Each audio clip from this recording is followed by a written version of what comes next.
1954 में incorporated Jamuna auto industries limited commercial vehicle के सभी सेगमेंट के लिए सस्पेंशन मैन्युफैक्चरर और सप्लायर का काम करती है। कंपनी की प्रेजेंस ओवरऑल ग्लोब में है। अगर हम यहाँ पर ग्लोब को देखेंगे तो कंपनी ऑस्ट्रेलिया, पूरे Asia, Russia, UK, USA, Middle East, Europe में पूरे अपने प्रोडक्ट को एक्सपोर्ट करने का काम करती है। तो आज के इस वीडियो में हम जानेंगे कंपनी के शॉर्ट टर्म और लॉन्ग टर्म टारगेट को। हम जानेंगे कंपनी का क्या है एंट्री और एग्जिट लेवल जहां पे हमें एंट्री करनी चाहिए, क्या है इसका शॉर्ट टर्म और लॉन्ग टर्म टारगेट। साथ ही हम कंपनी के फाइनेंशियल डेटा को भी एनालाइज करेंगे। तो बने रहिए मेरे साथ इस वीडियो में शुरू से लेकर अंत तक, जहां हम आज एनालाइज करने जा रहे हैं जमुना ऑटो इंडस्ट्रीज लिमिटेड के शेयर को।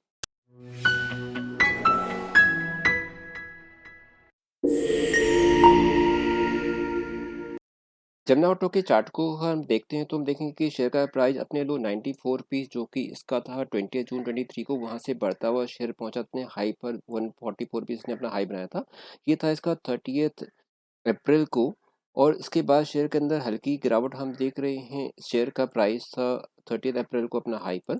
साथ ही अगर हम जिसके पाथ को हम देखते हैं तो देखते हैं कि पाथ में शेयर कैसे जा रहा है। हम देख रहे हैं कि शेयर का प्राइस अपने लो से हाई पर गया था, उसके बाद शेयर के अंदर वापस हम देख रहे हैं कि एक डाउन ट्रेंड आया था। अगेन शेयर हाई जाता है, फिर डाउन ट्रेंड आता है, फिर हाई आता है, यानी कि शेयर के अंदर काफ़ी वॉलेटिलिटी बनी हुई है। और पिछले कुछ समय से शेयर के अंदर लगातार हम देख रहे हैं कि अप ट्रेंड आता हुआ हमें दिखाई देता है। साथ ही शेयर अपने पिछला जो इसका मेंटेन था लेवल, उसको ब्रेक नहीं कर रहा है, यानी कि शेयर का प्राइस अपने 126 रुपीज़ का जो एक इसका लेवल जिसको बार बार ये ब्रेक कर रहा था, उसको उसने अब मेंटेन कर लिया है और उसको अब ब्रेक नहीं कर रहा है। तो मेरा मानना है कि आने वाले समय में शेयर के अंदर अब एक क्लियर अप ट्रेंड आता हुआ दिखाई दे रहा है, और शेयर यहाँ से बढ़ता हुआ ऊपर की ओर अब हमें क्लियरली आता हुआ दिखाई देता है। कंपनी का शेयर एनएससी और बीएसई दोनों ही स्टॉक एक्सचेंज के अंदर ट्रेड होता है। मार्केट कैप्चरिंग है 558.68 करोड़ की। शेयर का प्राइस 96 रुपये से बढ़ता हुआ पहुंचा था 143.85 का। एनएससी का करंट प्राइस का 139.35 का। वॉल्यूम काफ़ी अच्छी है शेयर के अंदर, जहां प्रीवियस क्लोज था 141.75 का। आज के अंदर हल्की सी हम गिरावट देख रहे हैं। कंपनी के रिपोर्ट कार्ड को हम देखेंगे तो देखते हैं कि यहाँ पे जो पी रेशियो है वो 33.46 का है। अर्निंग पर शेयर है 3.96 की। सेल है 593.26 करोड़ की। फेस वैल्यू है 1 रुपीज़ की। 1 रुपीज़ पे कंपनी ने 110% का डिविडेंड दिया है। अगर हम डिविडेंड हिस्ट्री को देखते हैं तो ये है कंपनी की डिविडेंड हिस्ट्री। कंपनी अपने शेयरहोल्डर्स को बहुत अच्छा लगातार डिविडेंड देती आई है। 23 के अंदर कंपनी ने 2 बार डिविडेंड दिया है, 110% और 110% का 2 बार। उससे पहले कंपनी 22 में भी 180% डिविडेंड दे चुकी है। तो कंपनी का डिविडेंड पिछले काफ़ी लंबे समय से लगातार अपने शेयरहोल्डर्स को कंपनी डिविडेंड देती आई है।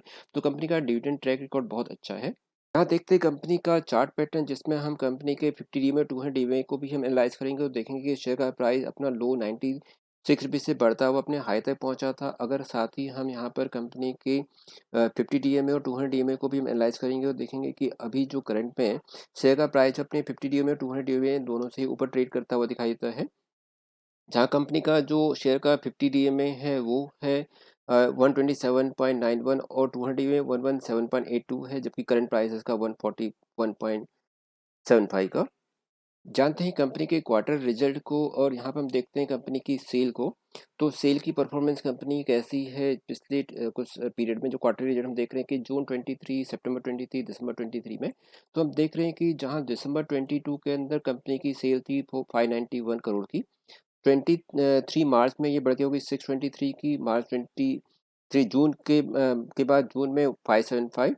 उसके बाद सितंबर में इसमें हल्की सी इंप्रूवमेंट देख रहे हैं, और दिसंबर में लगभग मेंटेन है 604 करोड़ की। ऑपरेटिंग प्रॉफिट अगर हम क्वार्टरली देखते हैं तो ऑपरेटिंग प्रॉफिट के अंदर क्या परफॉर्मेंस है, हम देख रहे हैं कि ऑपरेटिंग प्रॉफिट कंपनी का जून 23 के अंदर था 73 करोड़ का, सितंबर में हो गया 79, और दिसंबर में 23 के अंदर ये बढ़कर हो गया 86 करोड़ का। तो हम यहाँ देख रहे हैं कि दिसंबर 23 में सितंबर 23 के कंपेरेटिवली क्लियरली इंप्रूवमेंट हमें दिखाई देता है। कंपनी की कंसोलिडेटेड प्रॉफिट एंड लॉस को देखते हैं तो यहाँ पर जो सेल है एनुअली, और जो कि हमारे पास जो फिगर है ये सभी करोड़ में है, तो हम देख रहे हैं कि मार्च 21, मार्च 22, मार्च 23 और टीटीएम में, तो यहाँ क्लियरली हमें सेल में अप ट्रेंड आता हुआ दिखाई देता है।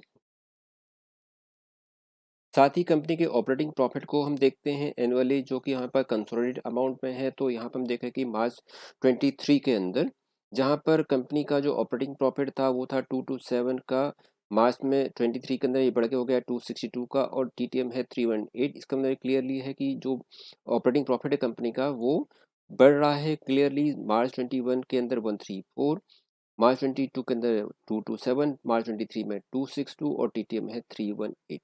देखते हैं कंपनी की बैलेंस शीट क्या बताती है हमें, जहाँ पर इक्विटी कैपिटल है कंपनी की मार्च 23 के अंदर और सितंबर 23 में।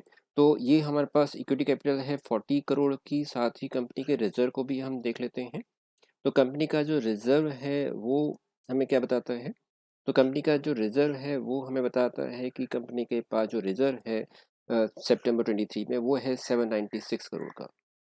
इसके अलावा कंपनी की जो बोरोविंग्स हैं वो हमें बताती हैं कि कंपनी के पास जो बोरोविंग्स है वो है 191 करोड़ की मार्च 22 के अंदर, जो कम होकर के हो गई मार्च 23 में 30 और सितंबर 23 में हो गई है 69 करोड़ की। साथ ही हम देखते हैं कंपनी के शेयर होल्डर पैटर्न को, तो कंपनी में किसका कितना होल्डिंग है, शेयर होल्डिंग पैटर्न को भी हम आप देखते हैं। तो यहाँ पर प्रमोटर्स की हिस्सेदारी कितनी है, एफआईसी कितनी है, डीआईसी कितनी है और जनरल पब्लिक की। तो यहाँ पर हम देखते हैं जो प्रमोटर्स हैं उनकी हिस्सेदारी कंपनी में कितनी है। तो प्रमोटर्स की यहाँ पर ओवरऑल जो इसमें ओनरशिप है वो है 49.94, लगभग 50% की। एफ आई का इसका 7.67% का, डी आई एस का इसके अंदर 7.14% की होल्डिंग, जिसमें कि म्यूचुअल फंड भी हैं, और जनरल पब्लिक की इसके अंदर 35.24% की होल्डिंग है।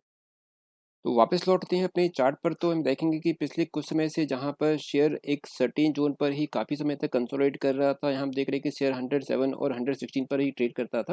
उसके बाद शेयर के अंदर हम देख रहे हैं कि क्लियरली अप ट्रेंड आया है और अब शेयर ऊपर की ओर ही जाता हुआ हमें दिखाई दे रहा है। तो आने वाले समय में शेयर के अंदर एक क्लियरली अप ट्रेंड है। दूसरी ओर हम यहाँ पे देखेंगे कि यहाँ पर आरएसआई में भी क्लियरली हम देख रहे हैं कि अब बायर्स इसमें हावी होते जा रहे हैं।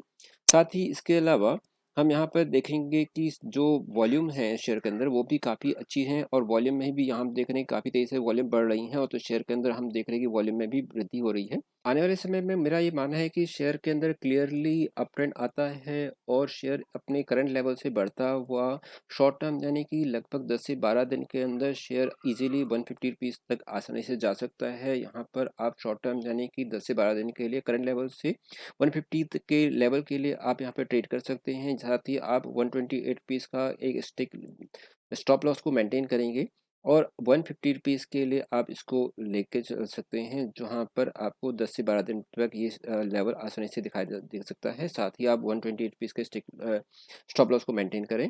उसके बाद अगर ये 155 रुपीज़ को कुछ समय तक मेंटेन करता है, तो अगला जो इसका टारगेट होगा वो होगा 172 रुपीज़ का। तो आप इस लेवल के लिए इस शेयर में एंट्री कर सकते हैं। दोस्तों, किसी भी शेयर में एंट्री करने से पहले उसके रिस्क एंड रिवार्ड को आपको जरूर जान लेना चाहिए। तो आप अपने शेयर में इन्वेस्टमेंट करने से पहले अपने फाइनेंस एडवाइजर से जरूर सलाह लीजिए, उसके बाद ही इसमें एंट्री कीजिए। मेरा ये मानना है कि ये शेयर काफ़ी अच्छा है और आने वाले समय में आपको शॉर्ट टर्म में ये इजीली 150 तक जा सकता है। यदि आपको ये जानकारी अच्छी लगी तो प्लीज़ मेरे चैनल को लाइक एंड सब्सक्राइब जरूर कीजिए। Thank you for watching.